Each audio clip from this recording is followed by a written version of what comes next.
Hello and welcome to the ADHD Girls podcast with me, Laura. And me, Claire. So today we're going to be talking about mainly ADHD in young girls. But before we do that, we're going to go on to how ADHD has shown up for us this week. So for me, I'm really struggling with focusing and clarity. And I find I struggle with this quite a lot anyway with ADHD. And I don't know why. I think maybe my brain's after the festive period and a lot going on. Maybe it's my brain's on a bit of a burnout, I think, because there's been so much crammed into a short space of time. And I think I find it's only afterwards that my brain processes things. Yeah.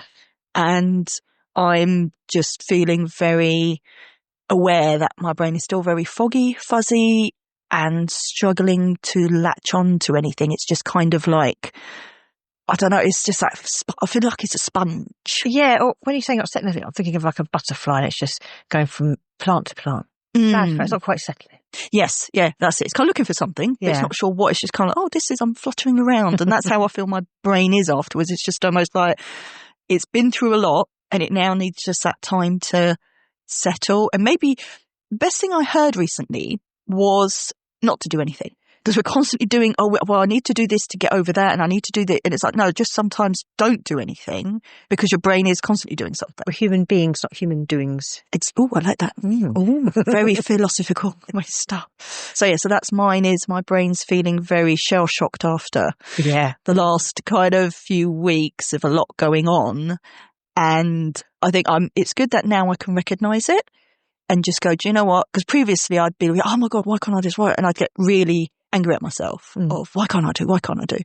And now I'm just like, do you know what? I'm just going to let it settle, be kind to myself and go, I just need this time to recharge my brain and let it just flutter down. And hopefully that's what it needs, maybe. Yeah. So what about you, Claire?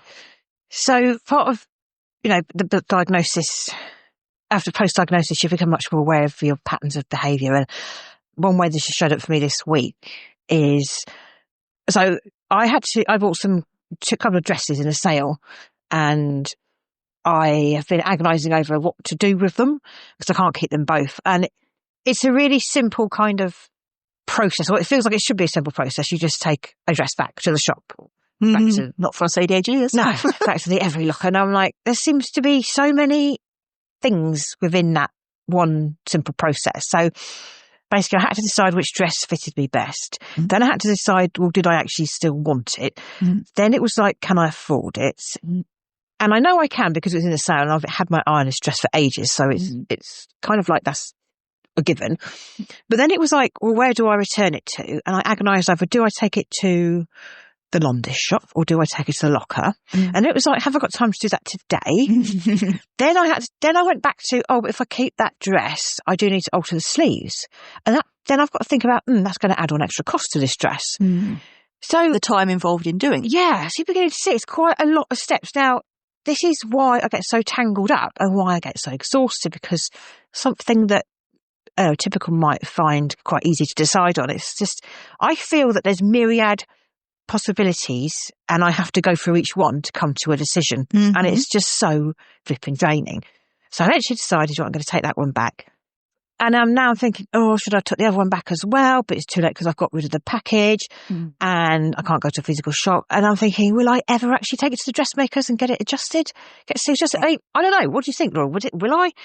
Who's to say? It depends if the dress is for a wedding or a big occasion, you probably would. But if it's a dress where you're just like, I really like that dress and I'd like to wear it, you might not, because the end goal isn't so There's no big. Deadline, is there? Yeah. We need, in order to do a task, ADHDs need a dopamine fix. And for that, we need a deadline, or it needs to be for a specific end goal. Yeah. An end goal, yeah. So, interesting. I'll keep you updated on that. I mean, we'll come back to whether I actually adjusted the sleeves. It's a gorgeous dress, so I'm happy to have kept it. But this is where you kind of want to think, I want that. But then there's so much around that, isn't there? And that's the thing. It's never simple. It's never like, just do the thing, package the thing and send it off. It just feels like, almost like the possibilities are endless. And we have to go through all of those possibilities in our brains to come to the decision. That's how it feels. So that's what's been going on for me this week. So we're going to talk about ADHD in girls, aren't we? Yeah, today? young girls. Now, I have a daughter who's 10,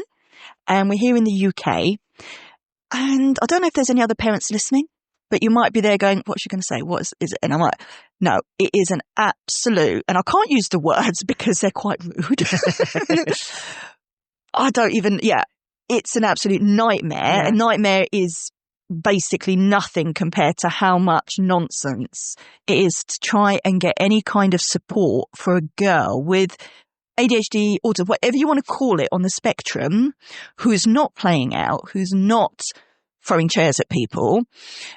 Because I find girls withdraw into themselves, especially young girls, because we're still kind of struggling with ourselves and everything else. We're in our midlife. Yeah. And we can look back and, it's really interesting because you talk to me about your daughter and we talk about it, in children, and there's things we look back and think, yeah, that's touching a nerve because I remember doing that, or why did no one notice? So it's quite interesting, as recently diagnosed females to look back and go, we've got all this experience and this understanding. Well, not full understanding, but we understand it better.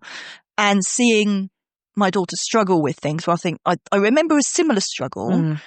And now there's so much out there now with SEND and support and mental health and autism. There's all this information everywhere. And I'm absolutely shocked that I am where I am, where the school just doesn't seem to. There's a lot of talk. There's a lot of words exchanged. Nothing bad, but I've had lots of chats with the school. And today I cannot see any progress in support for her, mainly because I'm not quite sure what they want her to do, because she is crying in class. She is struggling. Her work is struggling. And all I get is, she's fine. And my question is always, but how do you define fine? Just because she's sitting there. Yeah, I think that doesn't mean fine. No. Internally she's not fine, but she doesn't present that. And the other thing is as well, like in my daughter's class, there's 36 kids. So there's one teacher and one assistant who goes around helping. But from my knowledge, the assistant will help the kids who genuinely, they don't know anything. They are really, really struggling. Yeah. But I find if your child is not at the very bottom, but they are struggling, there's no one there to help them. Yeah, I can relate to that as a child. And I think if you're doing okay and you're not disrupting the class. So I think, in girls, it does present more of, I think it presents more as inattentive ADHD. So you've got it's an internal struggle, not inattentive. You've got hyperactive, and then you've got combined. And I think in girls, it probably, like in a boy, it's probably more typically we think of as a bit more boisterous. They're a bit more active. Yeah.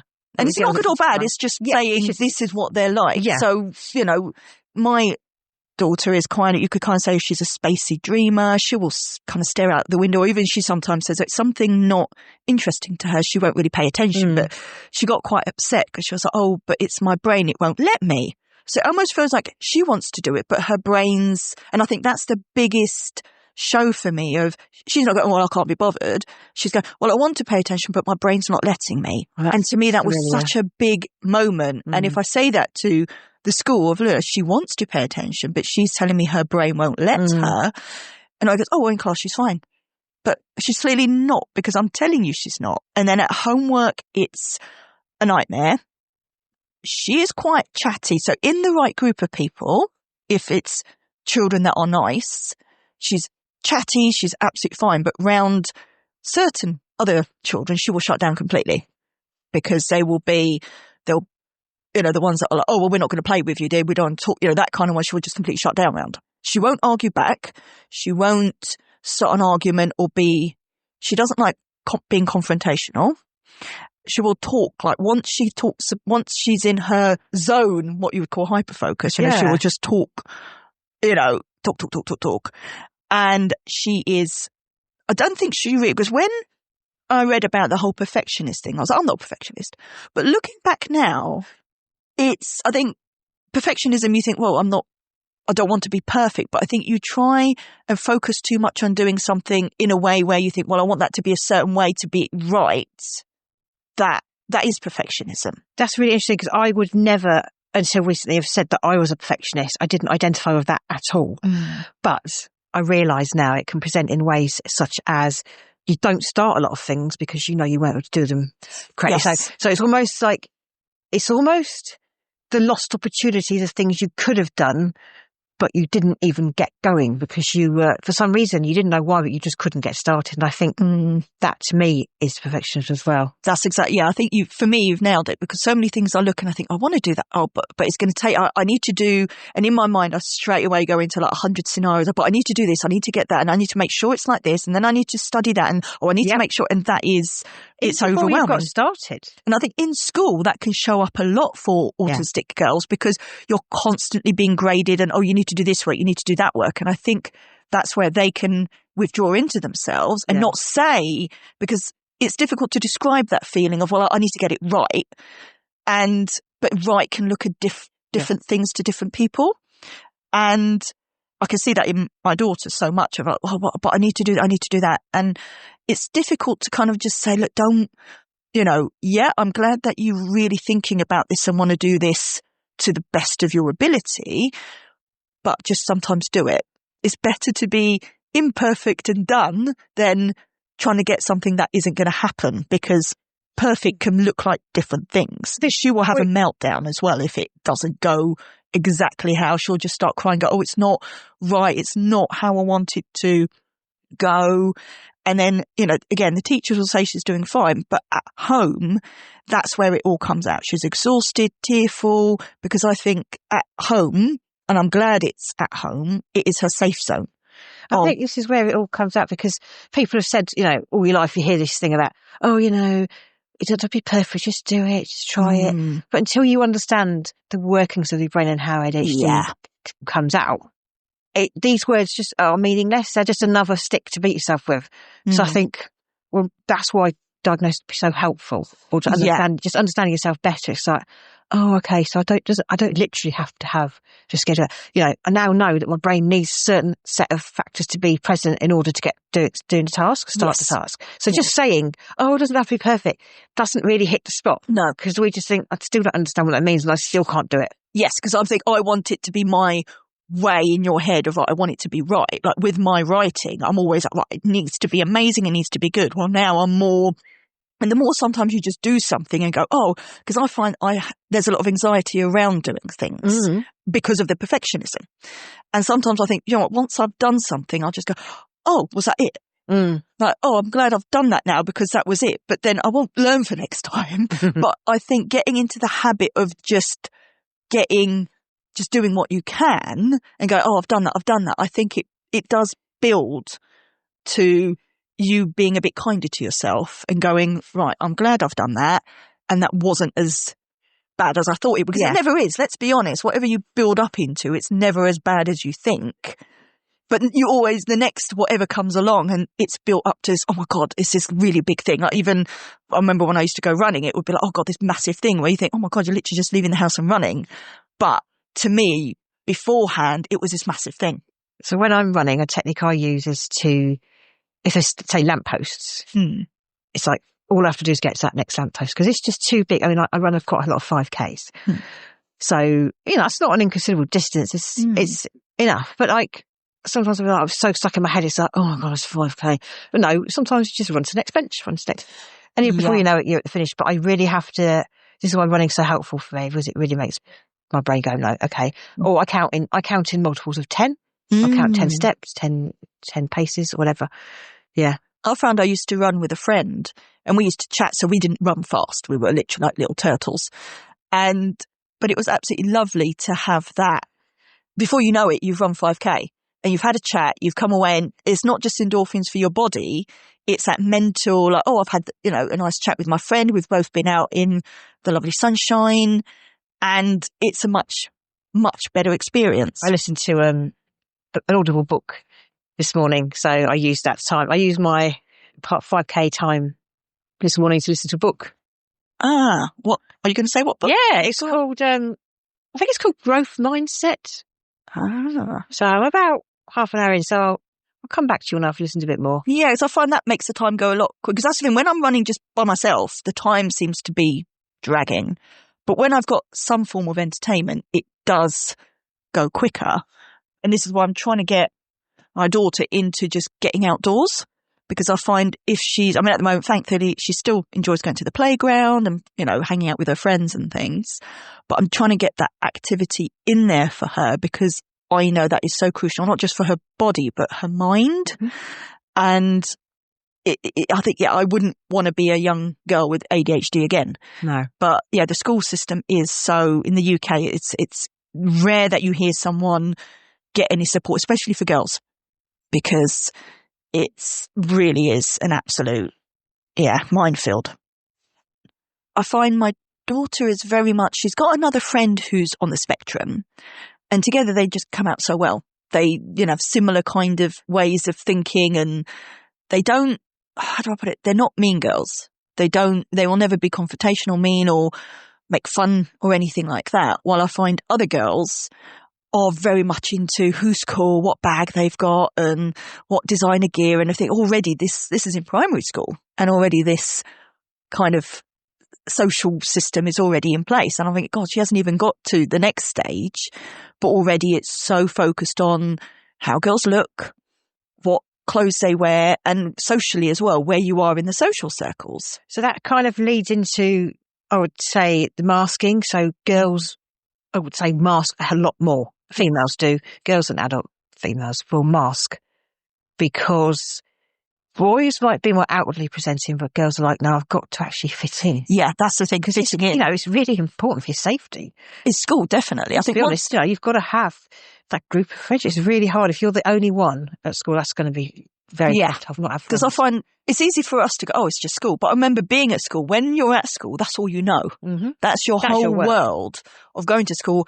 And you're forced to be with these people who you think, I don't want to be with, but I have to see them every day. And it's a bit maybe like work as well. If you're going to work and you've got certain people there where you're like, oh God, but you have to go there because that's where you either work or go to school or whatever scenario it is.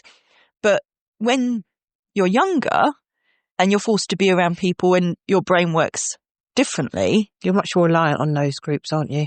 Yes. And as well, this whole perfectionism, self-criticism, everything is, I think, amplified because, they are young and they're still trying to work out things. And it's, they see the rules of the girl's social life and try and kind of be part of it and get it right of, well, they're wearing that and they're saying this. And that's why I think the masking as well, because they're just trying to be something they're not. And it's exhausting. Yeah. It's a bit like us as well, where you're kind of, the growing up stage. And, they can be so overlooked because they compensate so well because they just can't, it's for survival. And it is so hard to see her like that. But it's, I think, just that connection of just talking and going, it is okay to feel however. But I do find I struggle to get my daughter to open up.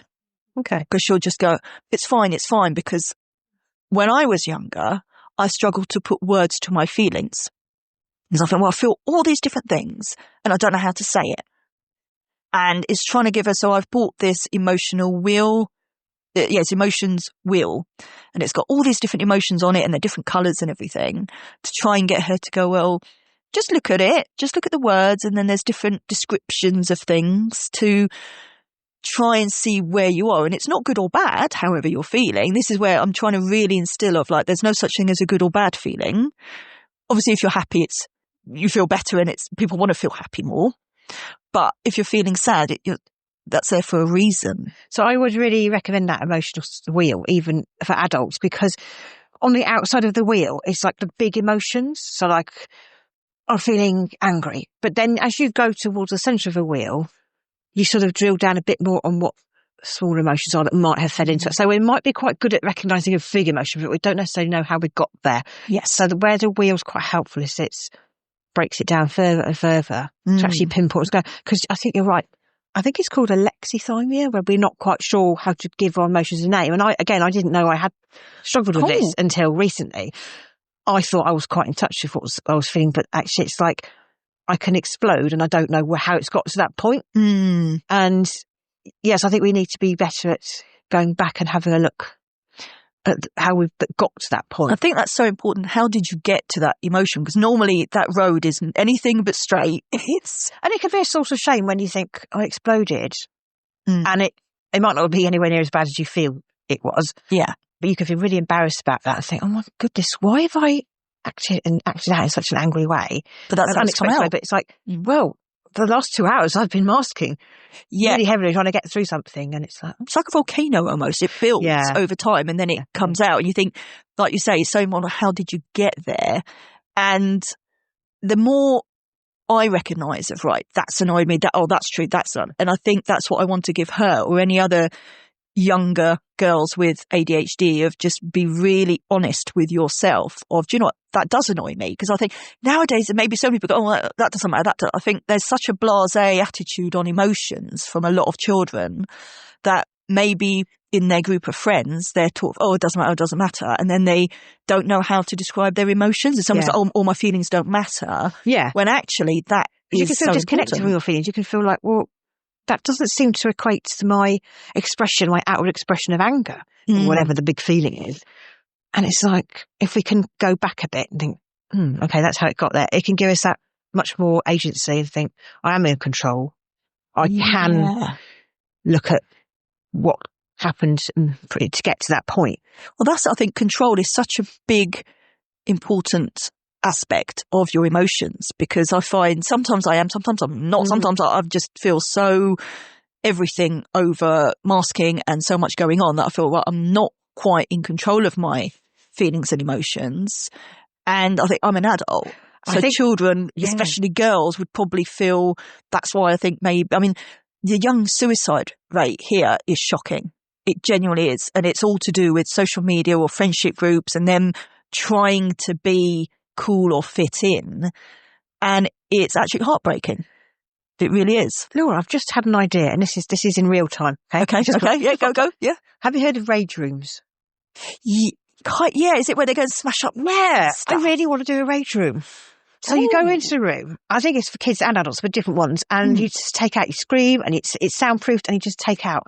I mean, there's TV screens you can just smash up. And I've just got this real yearning to go into a rage room. Yeah. With a baseball bat, hook it back and just take it out on an inanimate object.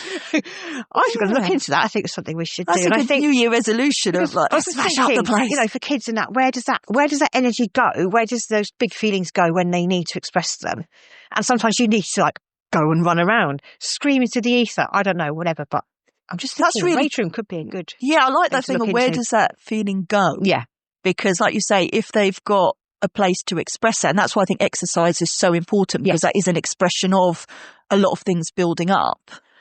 But, you know, maybe some kids don't have access to it or can't do it, or for whatever reason, maybe they're disabled and can't physically do what they want to do. Yeah.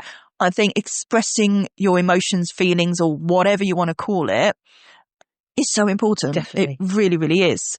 And, you know, big feeling. I think that's what I've heard. And the other thing as well, I've heard people say, oh, she's sensitive. Oh, I know. Why is that used as an insult and a criticism? Yeah, too sensitive. And I think, but it's labelled as a bad thing. But I think, well, someone's just expressing, and normally I find this sensitive thing has been said when someone's been rude to my daughter and she's been upset by that. Yeah. And it's like, but wait a minute, shouldn't we talk about that? Your kid's being a bit of a prick here and going, I get it, kids will sometimes say things. And I think as people, we all sometimes say things we don't mean, or it comes out wrong and we've upset someone. But I think when there's the intent behind it to upset someone, that's the difference. And I think a lot of, sadly, children I see, they go out to upset someone or say something because they know it's going to be upsetting. Then my daughter will get upset, but then my daughter's labelled, oh, she's sensitive. And I was like, no, your kid's being a prick. Like, why is it put on, oh, well, she's had a normal human reaction to someone being this is it. There's nothing unkind. wrong with having emotions and senses, and flip it on its head.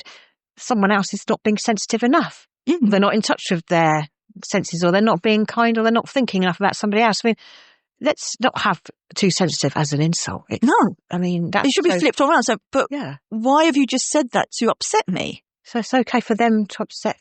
Yeah, this is it. It's going out of their way. Too sensitive. Yeah, it's like, well, but this is what I think we need to come back for this, of like sensitive. You almost want to say something, because this is what I find I struggled with and this is what I can see again my daughter's struggling with. What does she say back?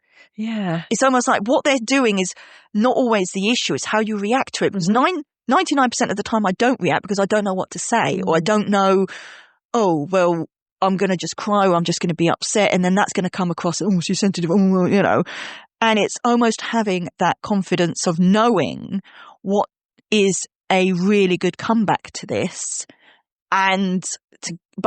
People like that, I don't think would genuinely look at their actions and go, yeah, do you know what? That was insensitive. Instead of someone being sensitive, you think, but you're being insensitive. And I find this a lot with younger girls. They just normally don't say anything. I've noticed it with, my daughter's other friend. She just won't say anything because she won't know what to say. And I find girls with ADHD are not normally non-confrontational. So it's almost like if something does happen, they just kind of don't do anything. And people are, oh, it's fine, but it stays with them. And that can kind of fester on, which will come to another podcast, of injustice. But that person's been really rude or mean to me. It's made me feel really bad, but what can I do? I would say, I don't have a comeback as such, but I would say you can take their words and you can put them in a box and you can hand them back to that person. So there you go. I'm not accepting that. There's no discussions to be had, just that doesn't belong to me. It doesn't belong to me, exactly. I think that feeling, if someone, and this may be for our listeners as well, if someone says something to you, maybe in your mind you might not be able to say anything, but maybe just think, this doesn't belong to me. No. This is not. You don't have to take it in or take it on. You don't have to carry it round. And the other person has no clue, but mentally you just have that power to go, that doesn't belong to me. I don't want it. I don't have to take that. And it doesn't require any confrontation. It doesn't require any words, but you can just be calm and centered and say, well, that's on you. That's not belong to me. Yeah, that's a good thing. Yeah. So we have reached the end today and we're going to go to our no shame zone now.